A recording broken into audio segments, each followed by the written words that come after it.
கவர்னரை பார்க்க அம்மா கிளம்புறாங்க. மினிஸ்டர்ஸ் லிஸ்ட்டு, கேபினட் லிஸ்ட்டை எடுத்துக்கிட்டு புறப்பட போகிறாங்க. யாருக்கு என்னென்ன துறை எல்லாம் போட்டாச்சு. பூஜை ரூமில் வச்சு கொண்டு வந்து கொடுத்து கையெழுத்து போட்டு கவர்லையும் போட்டாச்சு. இன்னும் 10 நிமிஷத்தில் அம்மா புறப்படணும். எனக்கு தெரியும் வேறு பேர் இல்லைன்னு. உக்காந்தேன் பக்கத்தில்.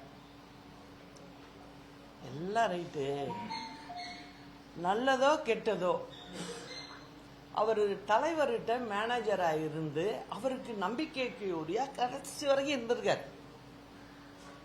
உங்க மேல ஏதோ அவருக்கு ஒரு வருத்தம், நம்மளை விட சின்ன வயசு, இந்த அம்மா கட்சியில மேல வருது அப்படின்னு நினைச்சிருக்கலாம்.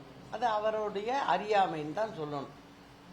ஆனா இப்ப போய் நீங்க பொதுச் செயலாளர், நீங்க உங்களுக்கு விருப்பு வெறுப்பு, ஜாதி வெறுப்பு, இது எதுவுமே இருக்கக்கூடாது. நீங்க ஒரு பொதுச் செயலாளருங்கிறப்ப உங்களுக்கு எல்லாரும் ஒண்ணுதான். அதனால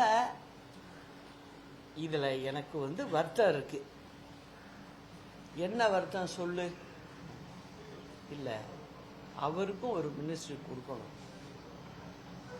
அது முறை அப்படின்னு ஸ்ட்ராங்கா சொல்லிட்டு உட்கார்ந்து. ஆனா அம்மாவுக்கு என்னை பத்தி புரியும். ஏதோ அம்மாவோடைய நல்லதுக்கு தான் சொல்லுவேன், இந்த கட்சியோட நலனுக்கு சொல்லுவேன் அப்படிங்கிறது நல்லா தெரியும். உடனே என்ன பண்ணாங்க, ஆஃபீஸுக்கு இன்டர்காம் பண்ணி, பா இந்த லிஸ்ட்டை கொடுத்து அனுப்புகிறேன், எஜுகேஷனை இவருக்கு போடுங்க அப்படின்னு சொல்லி போட்டு கொடுத்துட்டு, நான் கூப்பிட்டு அவர்கிட்ட பேச மாட்டேன், சொல்ல மாட்டேன்.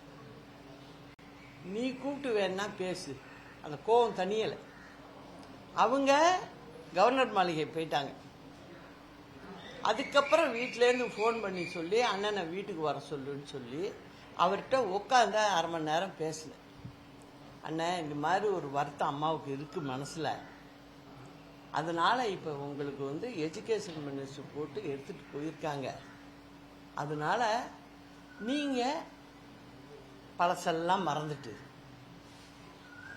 அவங்களுக்கு உதவியா நீங்க அரசாங்கத்தில் மந்திரியா இருந்து நல்லபடியா இந்த அரசாங்கத்துக்கு நல்ல பேர் வர்றாப்புல செயல்படுங்கண்ணே போறோம் அப்படின்னு சொன்னேன். உடனே எந்திரிச்சு அவர் மனசே குத்திடுச்சு. ஏன்னா என்னுடைய கணவர் இவருக்கு இப்படி, அது ஏன்னா அம்மா கூட நாங்க பழகிறோன்னு. அதனால அவர் என்ன சொல்றாரு, அம்மா உங்களுக்கும் பர்சனலா நான் சில தவறுகளை பண்ணிட்டேன், அம்மாவுக்கும் நான் பண்ணிட்டேன். ஆனா நான் இப்ப இந்த மந்திரி வரும் நான் எதிர்பார்க்கவே இல்லை. அவரே ஸ்டன்னாகி நின்றுட்டார். அதனால நிச்சயம் நீங்க சொன்னபடி நான் நடந்துக்கோமா, ரொம்ப நன்றிமான்னு சொல்லிட்டு போனார். ஸோ அந்த மாதிரியெல்லாம் இந்த இயக்கத்தில் நான் செஞ்சவ எந்தவித பிரதிபலனையும் எதிர்பார்த்ததே கிடையாது. எனக்கு கண்ணுக்கு தெரியறது அம்மா மட்டும்தான். அவங்களுக்கு என்ன பிரச்சனை வந்தாலும் அதை நகர்த்தி அதை கரெக்டா கொண்டு போகணும் அப்படிங்கிறத மட்டும்தான் என்னுடைய வேலையா நான் பார்த்துக்கிட்டு இருந்தேன். அதனாலதான் இப்ப நடக்கிறதெல்லாம் பார்த்தது ரொம்ப மனசு புண்பட்டு போயிருந்தது. அதுக்கு இன்னைக்கு மற்றவங்களும் வெளிப்படையா பேசி சொல்லிட்டாங்க. சொன்னது நல்லது. அதனால எல்லாரும் ஒற்றுமையா இருந்து செயல்படணுங்கிறதான் என்னோட ஆசை. அதுக்கு நான் முழுமையா யாரையும் வெறுக்கவோ இல்லை, எல்லாரையும் அணைச்சு போகணும்னு நினைக்கிறவ. அதை எல்லாரும் புரிஞ்சுக்கணும். இந்த இயக்கத்தோடைய பாரம்பரியத்தை புரிஞ்சுக்கணும். யாருனால தொடங்கப்பட்டது, யாருனால வளர்க்கப்பட்டது,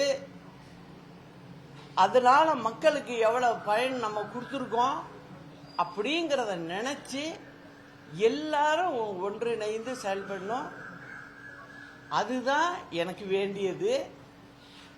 அதனால அதை எல்லாரும் சேர்ந்து செய்யணும் எல்லாரையும் யாருமே வெளில போனவங்க யாருமே வெளில விடக்கூடாது.